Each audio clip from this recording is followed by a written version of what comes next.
সকল উপস্থিতি, সকল বিশিষ্ট অতিথিবৃন্দ এবং সকাল থেকে যারা আমাদের মাঝে উপস্থিত আছেন, আমাদের এই স্কুল কংগ্রেসের সমস্ত সদস্যবৃন্দ, আসলে সকাল থেকে অনেকেই সকাল 8টা সাড়ে 8টার সময় এসেছেন, অনেক কষ্ট হয়ে গেছে।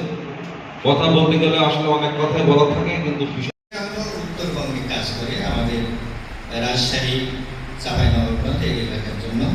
আমাদের এই এলাকায় নেই স্ট্র্যাটেজিক পার্টনার আছে হলো বিনা পরমাণু কৃষি। ডক্টর সাম্মালাইজু স্যার, এছাড়া সম্মানিত অতিথিবৃন্দ, আজকের অনুষ্ঠানের বিশেষ অতিথিবৃন্দ, প্রিন্ট ও ইলেকট্রনিক মিডিয়ার সাংবাদিকবৃন্দ, আজ আগত আজ পাটনা প্রকল্প কৃষিতে আজ খুলছে নতুন দ্বার। এই প্রকল্পের প্রশিক্ষণ আজ পরামর্শের দ্বারা উপকৃত হচ্ছে। এখন কৃষি মন্ত্রণালয়ের ইতিহাসে জগতের সবচেয়ে বড় প্রোগ্রাম। তো আসলে দেখেন, এই প্রোগ্রামটা কিন্তু আমাদের টার্গেট বেস করা কাজ করে প্রিপেয়ার অর্থাৎ প্রোগ্রাম বা রেজাল্ট অথচ রেজাল্টের এবং যারা আপনাদের স্কুলের বাইরে থেকে এসেছেন তাদেরকে আপনারা শেখাবেন। এটা নিয়ম যে আমরা শিখেছি, অর্থাৎ দাওয়াত দেওয়া যে তোমরাও শেখো, তোমরা এই স্কুলের অন্তর্ভুক্ত হও, যাতে করে আগামী দিনে তোমরা আমাদের মতো করে কাজ করতে পারো। হাজার কোটি টাকা যেখানে এই যে প্রতিষ্ঠানগুলো এখানে জড়িত আছে, একটা হলো ডিএই, আমরা অর্থাৎ হলো কৃষি সম্প্রসারণ। সম্মানিত পরিচালক জনাব ডক্টর সাম্মালাইজু মহোদয়, উপস্থিত আছেন কৃষি সম্প্রসারণ অধিদপ্তরের সম্মানিত অতিরিক্ত পরিচালক ডক্টর মোহাম্মদ রফিক ইসলাম মহোদয়।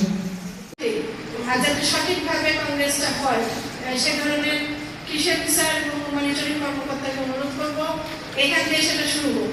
এটা কিন্তু কংগ্রেস না, আপনারাই শিখলেন। আবার আমরা প্রতিষ্ঠান সংযুক্ত আছে, এটা হলো ৬,৯১০ কোটি ৬০০ এবং সক্ষমতা অর্জন করতে বাংলাদেশ কৃষি ও পল্লী রূপান্তর। এখানে পল্লী রূপান্তর আমি করি যে এক সময় আমরা কৃষিকাজ করতে পারি দেশীয় লাভ দিয়ে উন্নয়ন, এই উন্নয়নটা আমাদের কিন্তু আসতে হবে এবং এটা কিন্তু আমাদের কৃষক ভাই নিয়ে আসছে। এইখানে দেখেন, এখানে প্রকল্পটি যৌথভাবে সফল এবং সার্থক হবে। তো আমরা বিশ্বাস করি বর্তমান সময়ের প্রেক্ষাপটে কৃষি খাতকে আরো বেশি উৎপাদনমুখী করতে হলে যে রাসায়নিক সারের পরিবর্তে আরো জৈব সার সহ